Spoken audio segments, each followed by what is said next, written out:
Hey everyone, how's it going? And welcome back. You're used to seeing me in my own garden, but today, as you can see, I am somewhere very different. Hello, I'm Liz Zorab and this is By the Farm, and today Niall and I are going to be working on our cut flower field and our new prairie-style garden. And while we're at it, we're going to be talking about 5 things that as gardeners and growers, we're still having to learn every day.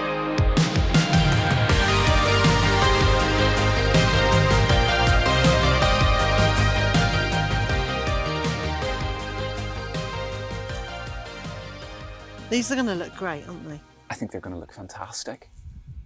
I think what's lovely as well, because we're planting so many of them over such an area, it is going to look just settled into the area. That would be really nice, wouldn't it? Yeah. I mean, you know, in the end, whichever are the strongest are going to dominate. Yeah. I'm not going to try and control everything. You know, in the end, nature will do the thing that it's going to do. So it will be survival of the fittest or the strongest or whatever. I'm not going to keep replacing them. Hopefully the rabbit fencing will be in next week, which means that the plants that are more likely to get nibbled by rabbits will be protected. And we're not going to put any of those in right now. But these grasses I know are fine. The rabbits haven't eaten any of the other grasses that I've put in so far.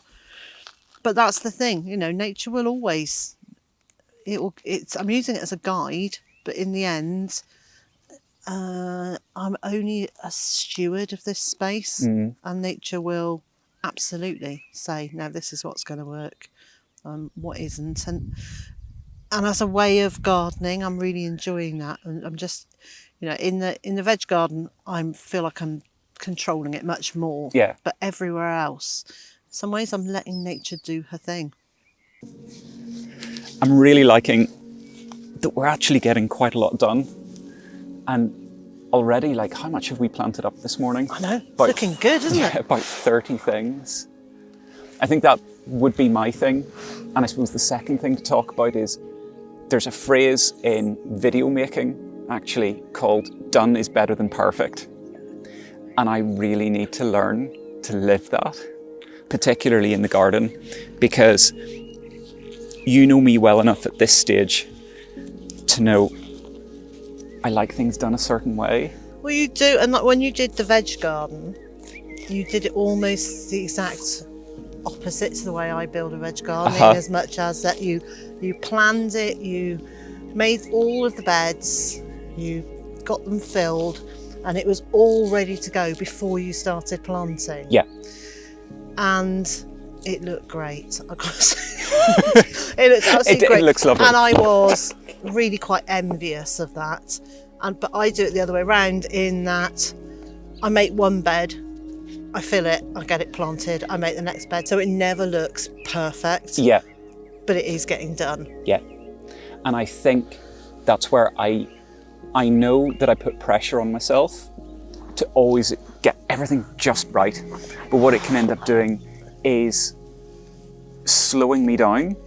And I could imagine that other people have the same issue as well. Everything's changing anyway. And you're dealing with nature changing things.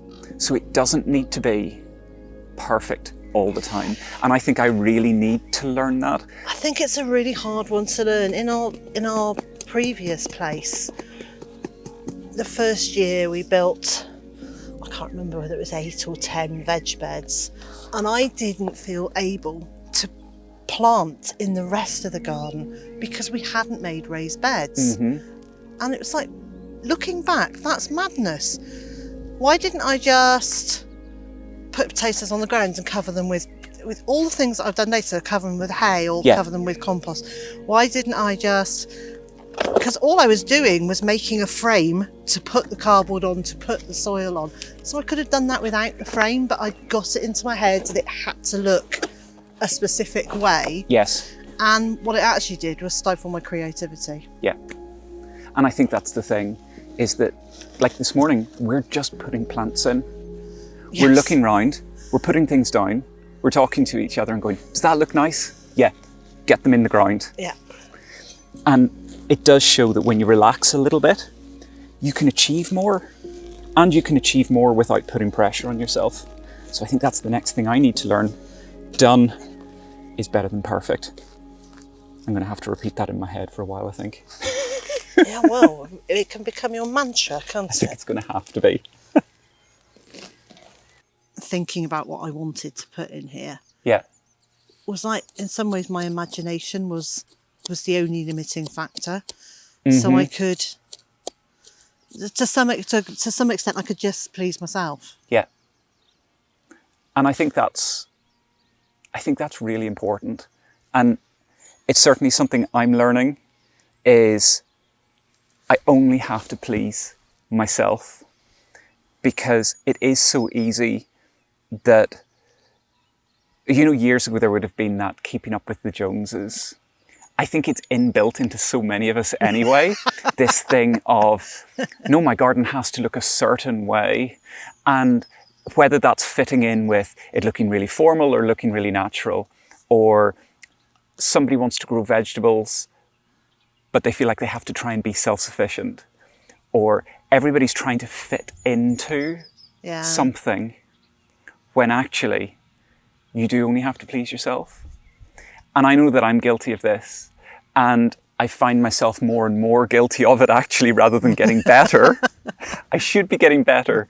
But now that I feel that pretty much all of the gardening work that I do is on show, I now feel like I have to get this sorted so that it looks good. And actually, I think it ties into the done is better than perfect thing as well. It just has to be enough that makes me happy. Yeah. And that if I look out and I look at the garden and I think, that's really nice, and it makes me happy, then that's plenty. Yeah. Well, maybe, as long as it keeps Kenny as happy as well. Now, honesty time though. Do you feel like I do that you have to learn to accept that you only have to please yourself in the garden? Or do you think you're already there? Oh, no, I'm still got to learn that one. I have. I think, particularly because most days when I've been gardening, I ask Mr. J to come out and I show him what I've been doing. Yeah. And what I'm actually asking for his approval. Mm-hmm. And I don't need his approval, but I still want it. And it feels good when you get it.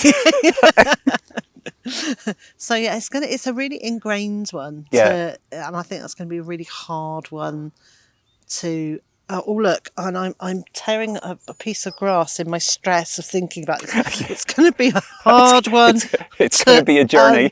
Undo, yeah, and maybe it'll be okay if I just get a bit more relaxed about it rather than something you need to. Maybe if it just gets done rather than being perfect over that one. I like it. One of the things that I find really hard is I haven't learned yet not to want to have everything done all at once. And I kind of have this real thing about I want it all done now, and I am slowly learning that I just can't do it all in one go. Mm-hmm. But my brain says, "Oh, I'll just do this." That fantastic, just do this phrase, and I really want to get everything done. So I want this garden created and looking beautiful, because in my mind I have a vision of how it's going to feel, not necessarily how it'll look, but how it's going to feel, and what plants I want in it. But I always skip that thing between buying the plants and it being completed, and I kind of skip that 2 or 3 or 4 years that it takes for it to develop. And I haven't found a way yet to do bite-sized pieces and say that's okay. Yeah, and I think that's something, probably if we were all honest, I think a lot of us find that. I know I do, from the point of view of I've always had smaller gardens, so it's always been quite easy to look out and think, I'm going to get that hedge done, and you get it done in half an hour. And now, like, we're fortunate enough to have a big garden. Yeah. But now it is that thing of I look out And I think all of that needs done. And I get started and I realise it's a really big job. Do you know, even when we had just almost a courtyard garden, I still always thought I could do more in the amount of time I had. Yeah. Or that plants would grow faster. You know, because some of the things we've planted here, I sort of said, oh, well, those will fill out. And yes, they'll fill out in 5 years, but in my head, they'll fill out this year. Yeah. And it's such a long, slow process. And I've been gardening for a ridiculous number of decades, and I still forget that you just can't do it all at once. And in some ways, the scaling up that we've done here, all that happens is my lessons learned previously about not doing it all at once are then multiplied. it's like, yeah, I know how much I can do in one go, but I still forget to look and go, this is a huge space. Mm-hmm. And I'm still in my head expecting to be able to do what I could have achieved in our courtyard garden. Yeah. But in the same amount of time. And I think there's a danger then that it means you can end up not enjoying the process of putting it together. And you get despondent that it's not, and that would be really sad to feel despondent about the very thing that brings me so much pleasure. Yeah. I think we're going to be battling that one for years. I think if I've been doing that for 4 decades, I'm not entirely convinced I'm ever going to get that one organised. I think that might be sticking with both of us.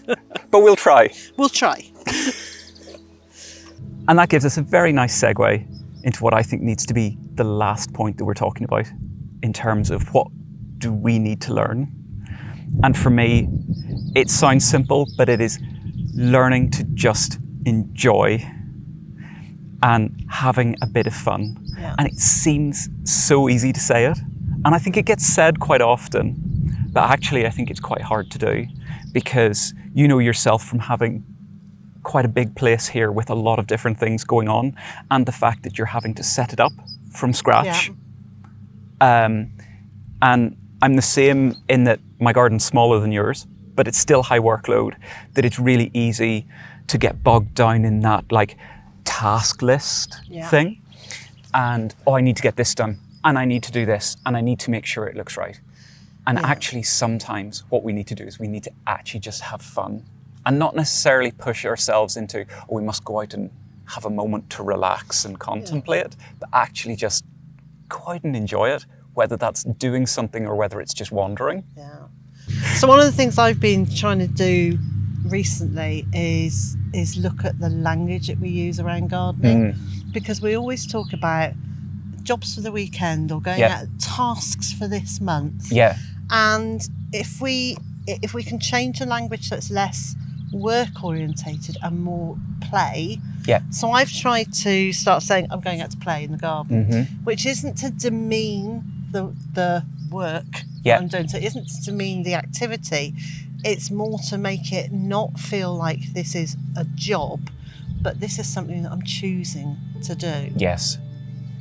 And I think it kind of, what I'm realising now from making the video with you is that the 5 things we've been talking about, the first 4 all come down to the 5th one, which is, I think all the other pressures are pressures of expectation. Yeah. What do other people think? How do I get all of this done? How do I get it done a certain way? And even the 4th one about learning to just enjoy that nature is going to have its way, and seeing that as something amazing that we should enjoy, as opposed to it being a pressure. Yeah, absolutely.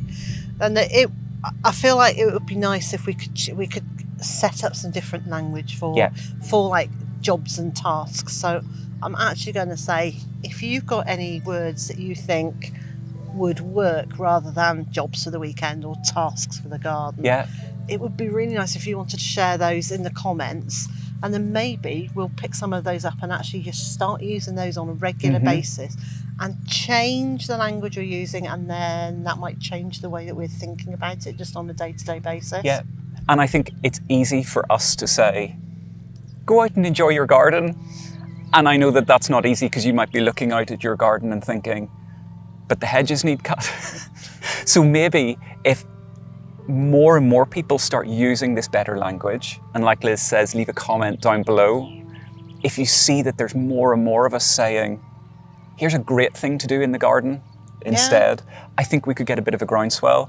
That would be really nice, wouldn't Yeah. it? It would be so nice just to be able to say, yeah, today I'm going out to play in the garden. Yeah.